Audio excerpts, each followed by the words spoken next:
Masterminds have been around for a long time, right? But unless you had a bunch of extra income to throw at it, you couldn't be a part of it. Well, we wanted to solve that problem. And so we're bringing masterminds to you for free. Welcome to Mastermind for the Masses. Hey, everyone. Welcome to another episode of Mastermind for the Masses. We've got Colby and Shan here. So how's it going this week, guys? What's up? Not much. I'm doing pretty good. It's been pretty relaxing week. Won another hockey game. Actually won two. Actually, I think since last time we had a podcast, I played 2 hockey games, scored in both. I scored the game winner last game, so that's been going. That's been really fun. Yeah, so I'm enjoying that. Still doing my coding practice in the background as well after work and stuff. Yeah, that's pretty much it for me. Man, that's awesome, man. Game-winning goal. That's really cool. What's the age ranges you play with? Is it like a Pee-wee league or? Yeah, so it's like 55 and up. So nah, it's actually a pretty decent mix. I play at like the lowest level you can though, because obviously I haven't played in years, so I'm still learning and getting my feet underneath me. But yeah, it's like a mix. I think I'm the second youngest. We actually have someone who's like, I think like 20 or maybe 19 on our team. He's our goalie. And then I think there's a couple of guys my age, but everyone else is like 30s or like maybe we have 1 or 2 people that are like early 40s. Gotcha. So they're ancient like me, is what you're saying.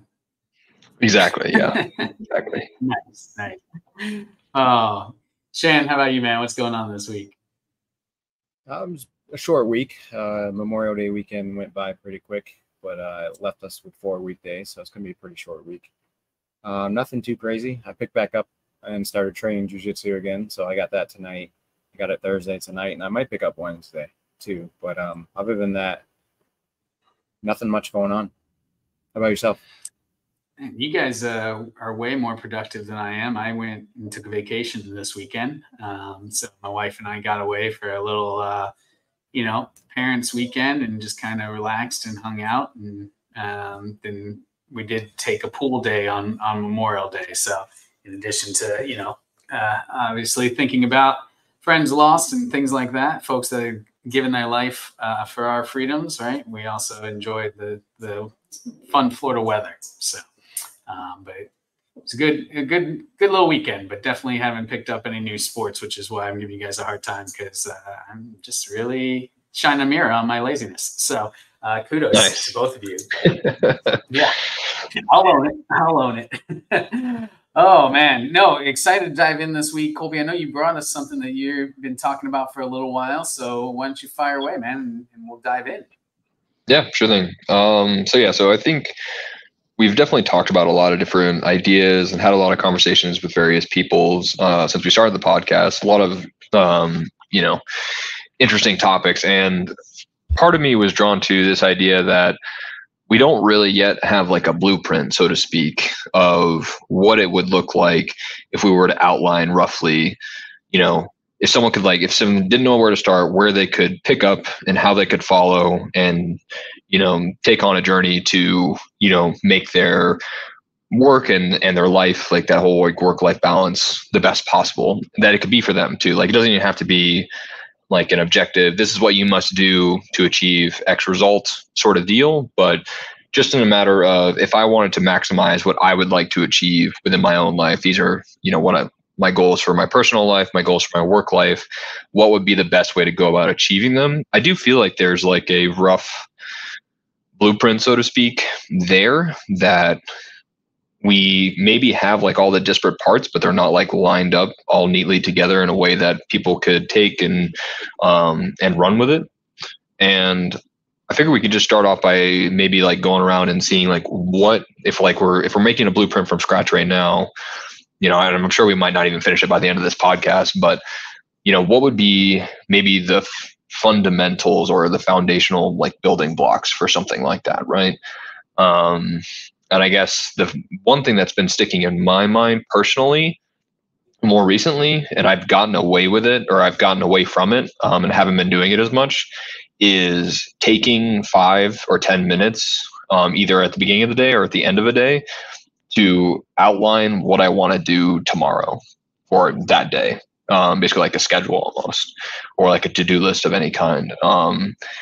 And the reason being, at least for me, what I've noticed is that if I don't think about or like have any intentionality or plan for my next day, it's just kind of all over the place. And yeah, maybe I'll accomplish one or two things that I've had on my mind, but I'll probably waste a lot of time that day. I'll get stuck maybe, browsing YouTube randomly. Like, there won't be a lot of intention behind what I'd like to get done. And then you get, you're like 2 hours left in the day or however long into your day. And you're like, man, I wish I would have done this, this, and this, but it's kind of too late now. So like I'll do it tomorrow or something like that. Right. But then you never take the time again to really outline what you're going to do. And I feel like for me, it kind of spirals a bit. And until I reel it back in and really like set out some like a to-do list or, some sort of rough schedule for myself, it doesn't have to be like, outlined every little bit. It just continues like that until I do something. So that was kind of like my like initial thinking of something that I find very fundamental for having a healthier, work life for myself. But I was kind of curious, like if you guys had to pick one thing, what would you choose at the start? You want to go next, Shan? I have some ideas, but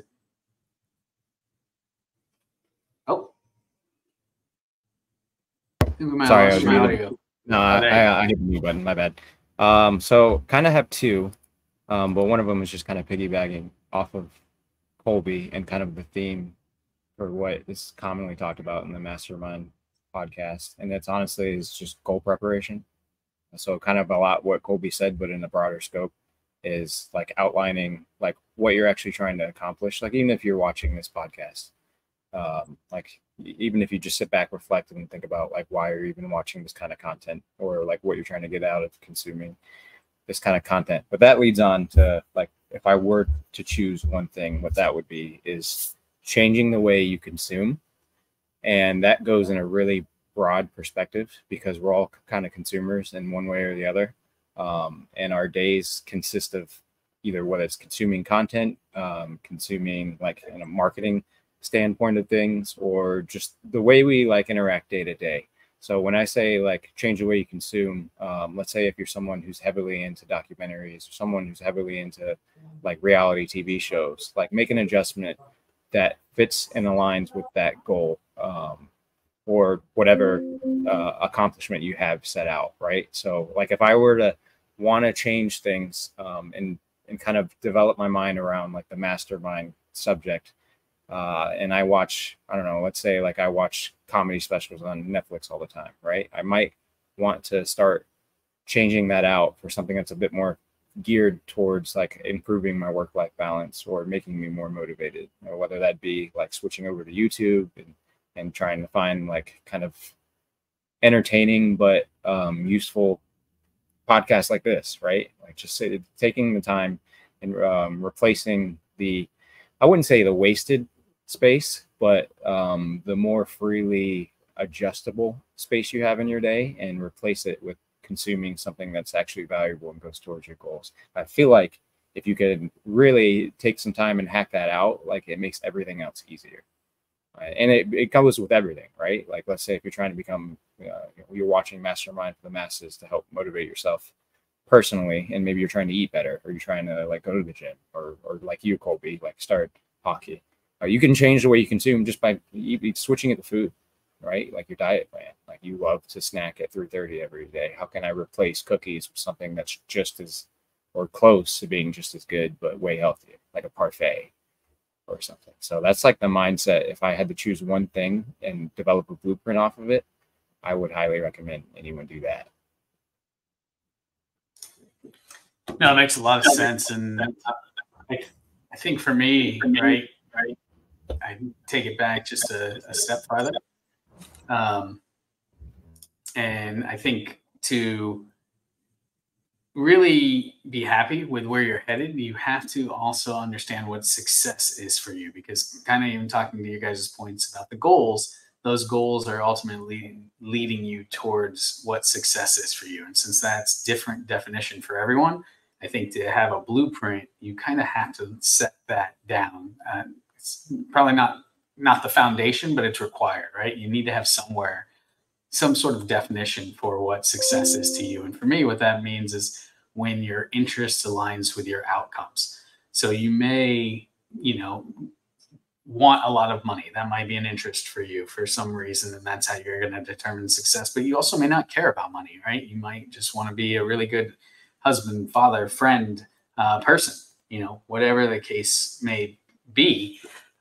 You really have to define that portion. And then I'd say one other strategy. Well, I think you need to know what that success looks like. I think you need to understand where you are, and that kind of gives you your starting and end point for that blueprint, Colby, and we've talked about that a little bit. The other thing that I have found useful in the past is looking at time almost as money. So for instance, if you take 60 minutes in the day times 24 hours, right, that's 1,440 minutes that you have, or $1,440. If you basically take out the taxes, which is your sleep, that leaves you with about $965 or minutes in your day. So where do you want to spend that $965 to really ensure that you get the most value? If I'm going to invest, let's say I invest 3 hours, am I going to invest 180 of those dollars/minutes into watching a compelling TikTok, YouTube, etc.? Maybe some days, but if I do that all the time, right, it's kind of like going out and having a night on the town and blowing a couple $100 every night, right? You might have fun for a while, but eventually you're going to lose the excitement that brought with it, probably, and start to feel like it's a waste of your time, energy, and talent. So those are my initial thoughts on that. Yeah, that makes a lot of sense. Oh, go ahead, Shan. No, just without hyping Josh up, it's probably going to be the best analogy I've heard from him. That was a really good analogy. Yeah, that's a really good way to put things, and it like really backs up kind of my mindset of things, right? Because when you said that $966 for the day, like you mentioned like the compelling TikTok, or like maybe like just like an entertaining TV show, like if you replace that, you suddenly take it from like an entertainment cost to like an investment, right? Like if you replace it with, I don't know, if you sit around, like you mentioned, making money is your mission. If you sit around and watch Gary Vee, Grant Cardone, all these big like money hacks out there, and you just spend the time consuming their kind of content, and at least like trying to repurpose the use of it, you're probably going to be a lot closer to making some serious money than you were before. So like I like that analogy a lot, because it becomes to me like trading out entertainment costs or going out for the night and replacing it with like a small investment. Yeah, no, for sure. I mean, it's an amazing analogy, and I think the only thing that I would want to, I guess, maybe push back on it is because I actually agree with it. Like, I think it's like I find it a very helpful, like it's a very helpful mental framework for analyzing your time, how you're using it, why are you using it, and understanding that it's a finite resource. It's not infinite. You can't just, like, if you're deciding not to make a choice, you're essentially just wasting the opportunity. Like, that's the opportunity cost, essentially. It's just wasting the time. It's not that there isn't, like, it's like the whole thing of like, you can't not make a choice. It's like you're either wasting the time or you're doing something with your time, so to speak. But one thing that I do think is interesting with this mental model is that it doesn't seem to work for everyone. I've come across people where they have a really hard time with making a daily schedule, with having a to-do list, with thinking about time in this sort of way, because it seems to like freeze them from wanting to do any of it. Like it's more of like a prison cell than it is like a artistic canvas, so to speak, that you can make whatever you want. And that's like a really fun experience for maybe some people like us. But for others, it's like more of like a prison cell. And it's more something where it's like they got to fulfill the obligations, and then they can be released and they can go do whatever the hell they want afterwards, right? And so one of the things I would like to try and accomplish is for like this blueprint, right, is fixing that side of things. Because I think for the people who are already in that mindset, there's tons of resources to consume, and we've already outlined a bunch of them that are very helpful and will help you min-max your work and your life, so to speak, right? But there's definitely a side of things related to this where there's like a really large subset of people who are struggling to implement this within their lives because they believe it's not for them. And I fundamentally disagree with that assumption. I think it's just presented incorrectly to those people. I think they just need a different mental framework to deal with it. Now, I don't know exactly what that framework is, though, and that's the hard thing that I've been struggling to try and figure out. And I'm curious what your guys' thoughts are on that, because like for me at first, it's one of those things where you have to start outlining a mindset. Not like you can't change their mindset, but at least providing them with some like different ways of like thinking about what they're doing, right? Like for me, I initially had some like problems with making a schedule or having a to-do list, right? And one of the things that like helps me a lot is basically like I don't care if I don't get everything done on that list. Like if I jot down everything I need to do, like for the week, for the month, for the day, I'm okay if I don't make everything in that list. But what the list helps me do is like category, like even if I don't implicitly like label them top priority, medium priority, low priority, my brain already knows what is a top priority to me when I'm looking at that list. And so I'm more likely to want to make certain choices based off of that, right? Sometimes I'm still in a place where I don't want to do the biggest thing. Sometimes I'm in the place where I just like, there's too many of these little things pile up. I'm going to get all these done today. And then at least like I feel better knowing that there's items I crossed off the list and it's like almost like a mental weight. And then, maybe the next day I'm like, okay, there's not as many things to do. I can tackle this like one big thing that I've been, holding off on doing. So I'm just kind of curious, like, do you guys struggle with those sorts of things too? And what are some, maybe it's either like mental tricks you do to yourself or things that are helpful or ways of thinking about it differently that would maybe help with this dilemma? So I'm also one of those guys that makes lists from time to time. I would not say I follow anything very strictly, but when I know I have a lot that I need to complete, I will tend to make a list. What I have found to be super helpful in that, and I'm curious, Colby, if you felt this, because when I look down at that list, yes, I can tell which one's probably the biggest priority, but I know, and I've talked with other folks about this too, you can always see the one that's going to take the most effort. And that can scare you off, right? Even if it's the most prioritized, if it's going to take the most amount of work, and then people can get discouraged because they're like, oh, I worked all day and I got one thing done. Well, or maybe I didn't even finish that one thing because it was so big. But the reality is that's usually where I start. I am not the guy that will go for the easy wins first most of the time, because I feel like there's plenty of time to fit those in when I have downtime. When I am dedicating time to an actual task or project, I personally try to tackle the most difficult and resource heavy item first, because then it's out of the way. And the rest, anything else I'm going to tackle on that list should feel like a break. So by doing the hardest first, I use all my endurance, right, to get through that. And then it's almost like a downhill coast for the rest of the list for me. So if I'm talking about my strategy on a blueprint, that is how I would approach it. But I know there's many other people that feel the opposite way, where they would argue that you should take the quick wins, build up the momentum to then get over the hurdle. So I think there's two different approaches. Yeah, that makes sense. Yeah, I mean, I definitely agree with you there. And I definitely think it might depend a lot too on where you're at, because I think for someone who's already like pretty disciplined and like isn't scared off by like doing that sort of thing, it's good. It's weird because like I do like the idea of getting some small wins to get the momentum that you're talking about, especially for someone who's trying to get into the habit of at least doing some things, like they want to try to be more productive. I think it's helpful.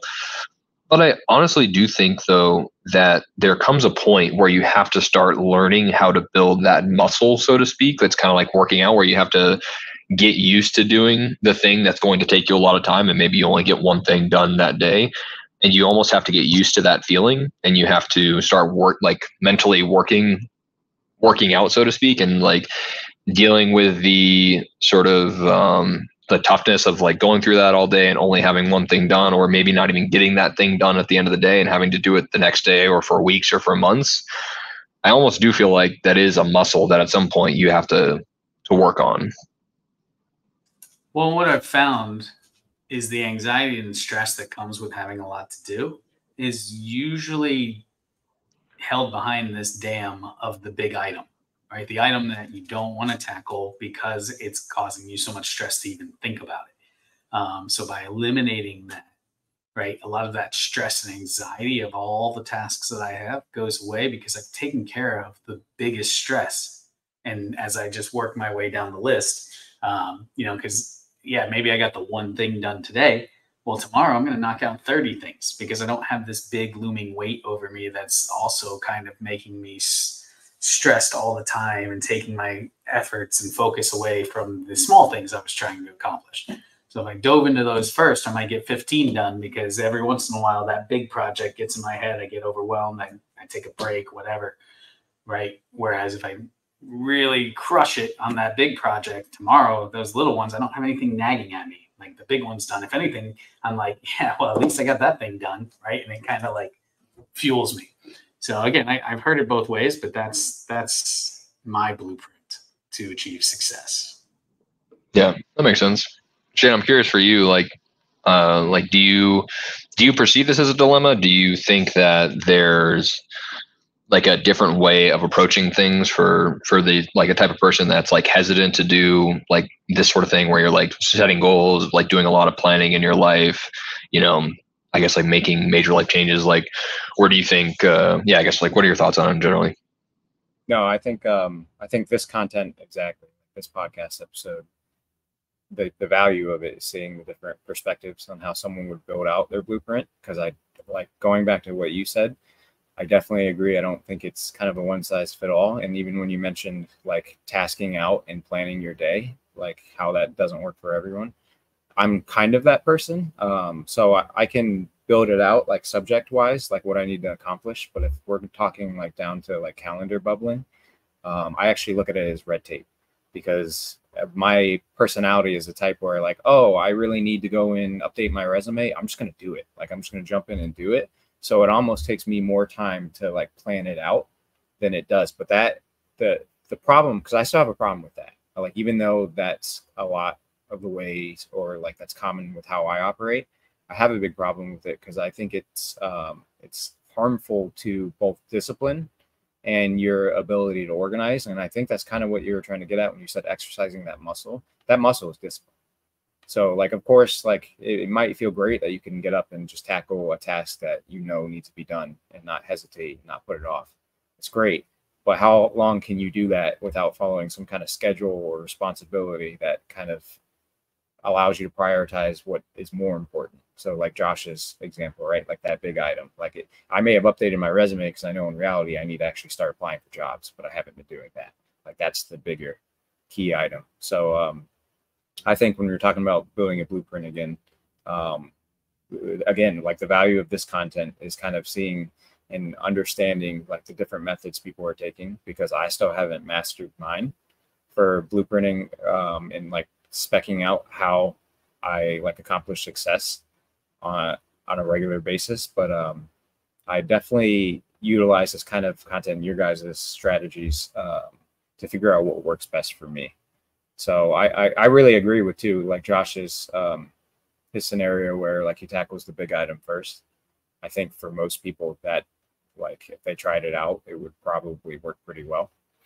But again, like you really won't know until you exercise all your options. And like when you're jumping and watching content like this, or a subject like this where you can get 3 different perspectives of 3 different very different people, I think that's a strategy alone to kind of blueprint your success plan, honestly.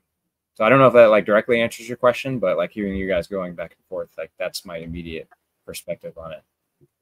Yeah, I was kind of curious. I wanted to follow up on what you were saying. So, because I think you were talking about this on a prior episode where with your coaching with Josh, something that helped you a lot was, what was that like map you guys made out? The place. And I need to share it. I'm going to share it with Josh so other people, if they're interested, they can take a look at it, because I use the placemat and the way you plan out your days. Right? Yeah, so that's what I was getting at. Yeah. Yeah, I don't necessarily plan my days because to me, I consider it red tape because it takes me longer to schedule out what I'm going to do for the day than it does to actually do it. That's just how I am. But what does help me is sometimes I will freeze up and I'm like, I have a lot of free time today and I don't know what I should focus on. So that's when the placemat comes in handy because it basically, it helps me self-prioritize what needs to be done, but it also helps me keep organized to where I'm not just operating in random tasks and just like knocking out random things and feeling good about it. Because I feel like a lot of people might be doing that as well. They might thinking that they're really like accomplishing a lot, but in reality, they're just tackling a bunch of small tasks that aren't as relevant or important as that big looming item. Yeah, and if you think back to even when we created that placemat, right? It was driven heavily by your interests, which kind of circles me back to the beginning, right? You have to know what success means for you, because even if we go back to the money analogy, if I blow $300 on watching TV, but for whatever reason that seems like a good investment to me, then that's worth it. So you do have to kind of weigh that in, and I also don't think it's any surprise as a blueprint that when you build a building, right, you create a blueprint, but along the way, there are going to have to be modifications. You're going to build in something and all of a sudden there's going to be a piece that you didn't see or a receptacle that doesn't quite line up right. And you're going to have to adjust those plans as you move. So I think that's the other thing to be aware of, is that when you establish this blueprint, it's a great framework for you to achieve the success that you're after. But I think a lot of times people hesitate for that, or they hesitate to plan their day, or they hesitate a lot of these things because they feel like if they don't achieve it, then they will have failed. But I don't think that that's a fair statement, because for me, failure is only when you quit, right? And you quit not of your own choosing. So what I mean by that is you just give up on something, and it's not because you've chosen that it's just not worth it to you anymore. It's because you let it kind of, for lack of a better term, win, right? That's more of the giving up fail type of thing. But if you don't hit all of the check marks on the list, that is definitely not failure. And at the end of the day, if you know where you're going, whether that's through the placemat, a list, or just goals along the way, you're going to be closer to that than you would have been just by floating, right? And not having any kind of blueprint to follow. So I would encourage our listeners not to get hung up on the fact that their blueprint isn't perfect. It's not 100% finalized, right? But start with those key tenets, right? Where are you? Where do you want to be? What are the big milestones that you're going to have to do in order to get from point A to point B? And then what kind of items are going to help you accomplish those milestones, similar to the placemat? That is going to allow you to really have control over your day-to-day operations, which is going to keep your week in check, which is going to keep your month in check, your year in check, and ultimately your life in check, right? So when you're thinking of that blueprint, that's what I would say and want to encourage our folks is it doesn't have to be perfect when you build it. You're going to modify it. You're going to adjust it. And that's only natural. Nobody can build a perfect blueprint because you don't know what life's going to throw at you.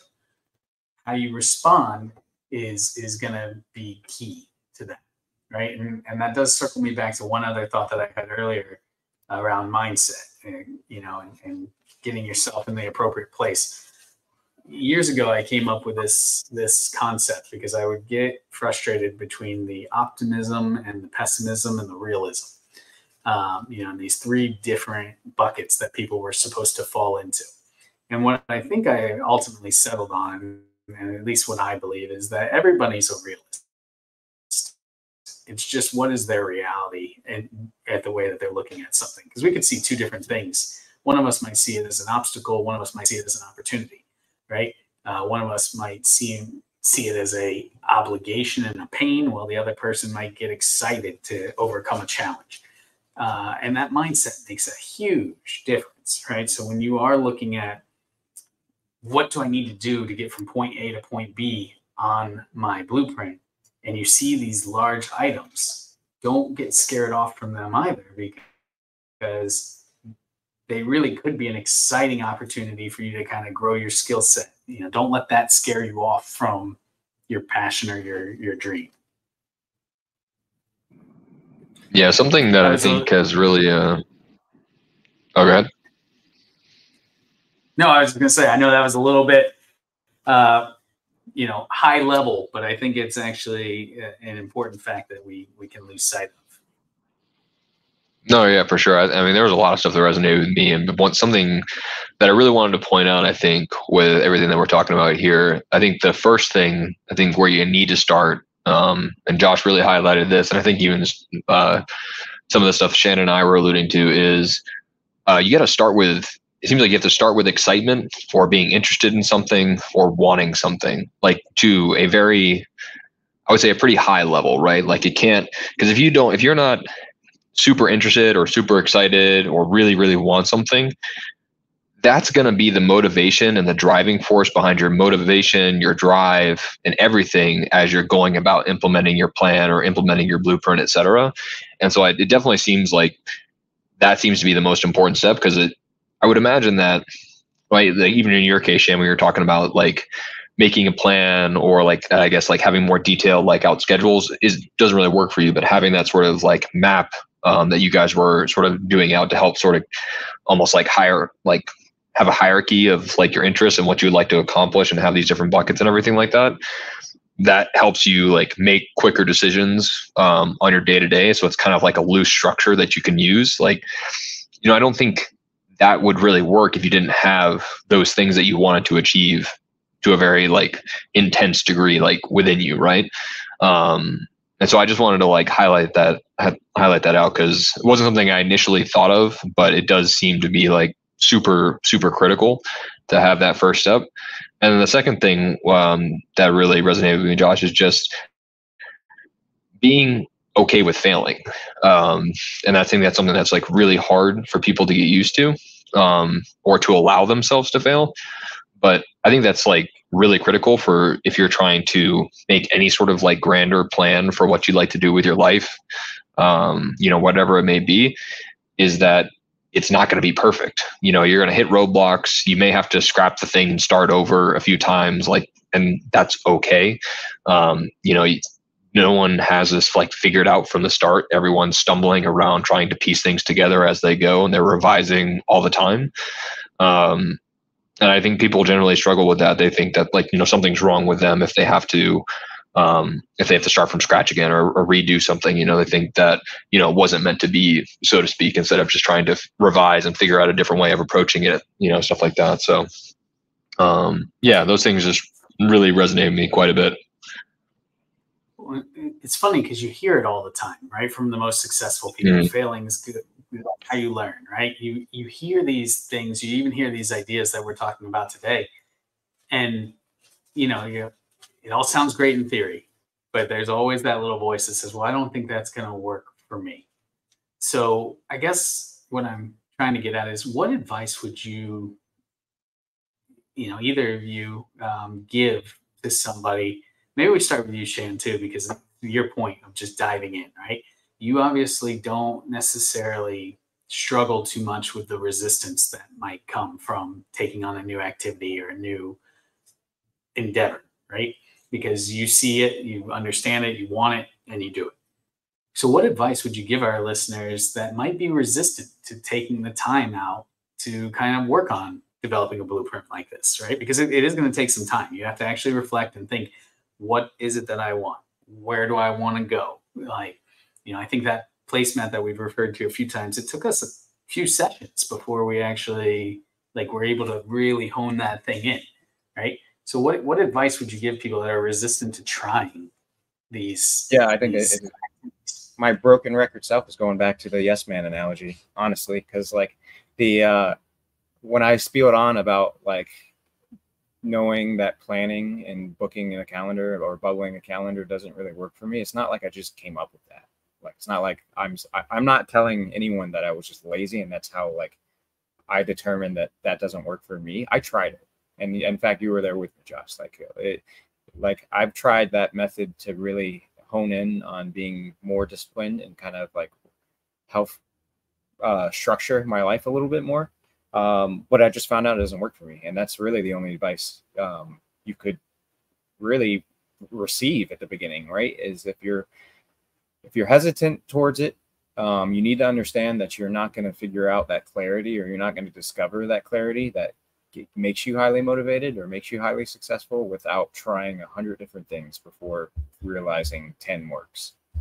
Right. So I don't know, maybe I treat things in a like opportunist way and almost like the time wasted. Because I know for me, and I'm sure a lot of other people, when they're trying to figure out what they want to hone in on and build themselves up with, we live in an age where, again, there's 1,000 different options. There's 1,000 different suggestions and 1,000 different advice being given out online. So it's really complex and hard to understand what you should solely focus on.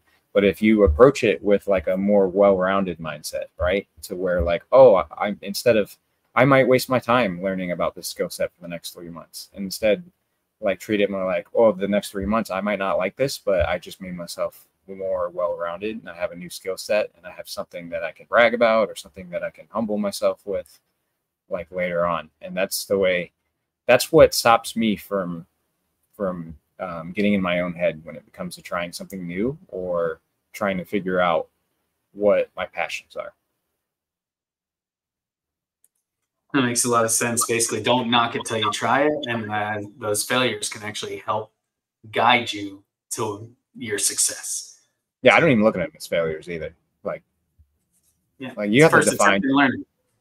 Yeah, you have to define failure before, and if you're defining failure before you're even trying, like, yeah, you're probably setting yourself up for it. But to be honest, like, it's usually a little bit more gray in that area. And if you're just okay with like moving from one thing to another, like, I wouldn't consider that failure, even if you close the door on that chapter. I would call it, I would call it success at that point. But a lot of people talk about like, oh, some people just aren't afraid to fail. I think they just don't define failure the same way you do, or like the person who's saying that. So I find that interesting. That's a solid point. I've said before, right? The acronym FAIL, first attempt in learning. But I think it comes down to who's gauging that success versus failure. Right. If I went on like American Idol and I like got eliminated second round, it's me look at that as a failure. That's crazy, right? Like, I was on American Idol. Like, I'm going to brag about that in my bio for at least the next 5 years. So who really lost? You know what I mean? But yeah, no, I look at things so differently, and I don't even mean to. It's not even something I have to coach myself with. I think it's just experiencing it makes you change and look at failure differently. And that hits on that mindset piece again. So, it makes sense. Colby, what about you, man? What advice would you give to people that are a little more resistant to try some of these tactics? Because we can give them all the advice in the world or ideas or strategies, but if you don't actually try it out and see if it works for you, you might just be wasting your time listening to us. No, yeah, for sure. I think for a lot of people, even including myself, honestly, sometimes it's like I'll logically think I don't want to do something, but then I realize that like I could talk myself out of almost anything in the world. So at a certain point, I just have to say yes to it begrudgingly internally and then just go and do it. And then who knows, maybe I like it. And worst case scenario, it wasn't meant for me. And, I don't have to go do that thing again, or it was great and it shifts my perspective and, it's fine. And I think that's like for people who are kind of like Shan and myself, you kind of have to just wing it in a lot of sense. Just like go out, say yes to a few things. Like, you have to balance it between, you don't need to say yes to everything that you don't feel like doing, right? That's not what I'm telling you to do, but you should say yes to maybe like 5 or 10% of those, just so that you can grow your horizons over time. But more broadly speaking, I would say that try to be more of a student of life and less pretending or assuming that you're a master of it. And what I mean by that is I just feel like a lot of the times people are very sure of themselves, maybe not internally, but they always express a sense of like external confidence of who they are and why they are who they are and what they do. And they're very proud of that. And I think that's a very powerful and positive thing to have in certain situations. But I also think it's just very detrimental to growth and, exploring the, extreme limits of what you're capable of. And so I think just having that student mindset, like that growth mindset, that you can change anything about you, like you can do different things, you can grow to become a different person, a better person, like you can stretch yourself to accomplish more and more things in your life. And the only limitation is honestly like that belief in yourself. As cliche as it is, it's definitely like very true, because if you start with I can't, then you certainly won't. You won't even try. You won't search for reasons to try and push yourself past that limit. You won't try to figure out ways to get around it. You will never explore ways to get around the barriers in front of you if you believe that you can. And so just anything you can do, like if you're the type of person that really has like a fixed mindset in terms of what you can do, that's the first thing I would address, because I think that prevents you from wanting to try new things because you find a million excuses for why you can't.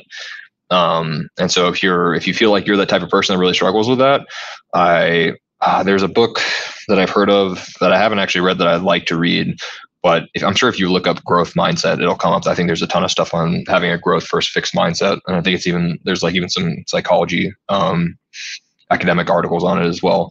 But I just think that's probably the most critical part, because I think if you're watching this podcast, you're probably not the type of person that has a very fixed mindset about themselves in general, but you may have a fixed mindset about, certain things in your life. Like maybe you believe that you can't play sports because you're physically not gifted enough to play those sports, right? That's a pretty common one that I see amongst people, is like academically, maybe they're very sure of themselves, but they were never like the very athletic person or kid growing up. And so now they have this very limiting belief about what they can achieve physically with their bodies, right? Like that's a very fixed mindset about what you can accomplish. So yeah, that would be my go-to. Yeah, I think it was Henry Ford that said, whether you think you can or you think you can't, you're right. And that's so very true. Can you imagine being Henry Ford and saying, you know what, I'm going to eliminate this need for horses with a machine that you sit on and drive around? Like it's a big move if you think about it. And so, it's that time for us to kind of wrap up with final thoughts. And mine would just be simply this, kind of echoing on what Colby said, that courage to step outside of those areas where you might feel like you're not an expert, right? What is it that's holding you back? What is it that you're afraid to try or do because you're afraid you might quote unquote fail, which, we've talked about is not necessarily a failure. When I was getting my degrees, I got a minor in finance, which was just enough for me to know I never want to do anything in finance, but I wouldn't have learned that unless I had pursued down that route a little bit, right? So expanding your horizons can also add that clarity that Shan was talking about earlier, and you can find your way to where you want to be, thus really reinforcing that blueprint. So right now, to our listeners, I want you to step outside of your comfort zone. Don't wait till next week. Don't do it later. Drop down in the comments. Let us know what you want us to talk about next week, right? So pause. Go down there, type it. If you're driving, I'll give you a break. You can pull over, but let us know what you want us to talk about. Don't think that, hey, maybe my idea is not good enough. Oh, hey, I'm afraid what they're going to say to this. Let's have a conversation. Let's really make this podcast super powerful, because we're going to step outside of our comfort zone. We're going to expand that. We're going to grow with you and continue to do excellent things here on this podcast. So that was my final thoughts for this week. Hopefully you've hit pause by now and submitted your comment, but now you can hit play again. And Shan's going to wrap up with his final thought here. No, yeah. I really like this topic for like blueprinting a success plan, or just blueprinting, like just achieving basic goals or short-term goals, whatever. Like I like the idea of it. What I don't like the idea of is actually thinking of a blueprint as that, like that long blue sheet of paper that has like building specs on it and all that, because I think it's a way more high level than that. I think blueprinting is a good term, but I think it's a bad visual, right? Because an example, and again, I'll share it. with everyone, drop it in the description, my my placemat chart, because to me that's my blueprint. Even though like there's no instructions, there's no schedule, there's no not even like a weight to each one of them. Actually, that's a lie. Some of the really important ones are bolded and text, and that's about it. That's literally as high as the hierarchy goes. But that to me is my very comfortable blueprint that I've spent. I didn't spend years figuring out the placemat, but I spent years figuring out that the placemat works. And I've tried it all. You know, I've tried really really hacking my Outlook calendar. I've tried whiteboards. I've tried everything. And so far, the only thing that's really worked is something that doesn't red tape me. And what doesn't red tape me is just a constant reminder of what my goals are and what I need to focus on. And that's how I treat it as my blueprint. So I guess like my final thoughts would be just, you know, you're already in the right place if you're trying to develop a blueprint for your life, but make sure you approach it with a very open mindset, because like Colby might have the most beautiful and well thought out blueprint for life ever that you would just imagine would work for anyone, but it might not. It might not work for you. And that doesn't mean you just give up on blueprinting a success plan or a life plan or whatever. That just means that you just re-strategize on what your blueprint looks like. Yep, I definitely agree with that. For me, I would actually just say, going back to starting your blueprint with like being excited about something or interested or really wanting something, is just don't be afraid to dream really big with these sorts of items about your life. Because like if you're already thinking about doing this, you've already probably recognized that you'd like some sort of change, right? And the worst thing that you could possibly do is limit yourself by thinking, oh, I can't, I should taper what I would like to achieve, right? Because I am unsure of myself, or I don't really believe in myself right now. Like, I don't really think I could get up to that point. Like, I think you should dream like big in this situation, right? Like for example, right? Like you could take my coding practice. Like part of my goal is like eventually I would love to have a developer job, and I would love to be doing that. I would love to be making my own game at some point, like even if it's like some sort of really small, you know, crappy visuals like indie game. That would be amazing if I had the coding skills to be able to make my own game from start to finish. Like that would be amazing, and that's certainly one of my goals right now. And the reason I say that is because I have a lot more internal motivation when I have something that really excites me like that, because anytime I'm stuck doing a problem in one of my training courses where it's like, holy crap, this is like dull as hell and I'm not interested in this, like what's really motivating me to continue is that like dream of having that. And without that, like there would be no internal force with any of my actions towards wanting to achieve anything.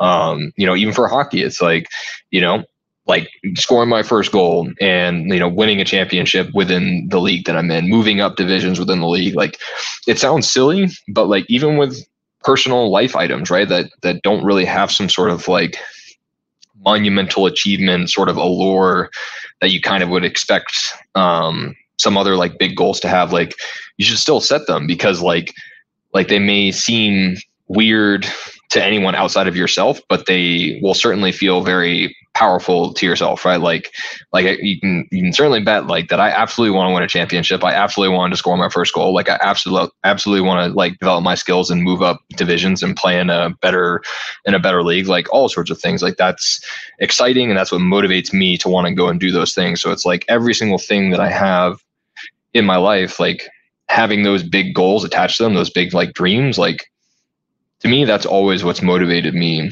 to like push past any sort of hurdle that comes up, because it generates so much excitement that nothing else matters. And you realize like that's what life's about, is like being excited and loving things in life that you really want to do. That's what I say is like, that's the worst thing you can do, is just don't taper your expectations, grow them, like shoot them like, you know, to the sky. Like that. Yeah, aim for the moon and you'll land amongst the stars. Very well said, Colby. I mean, honestly, great talk today, guys. Hopefully, you know, you've already put in the comments below your idea for the next topic, but if you haven't, guess what? Now's a great time too. So we're gonna end today, and we will see you next time on Mastermind for the Masses. guys.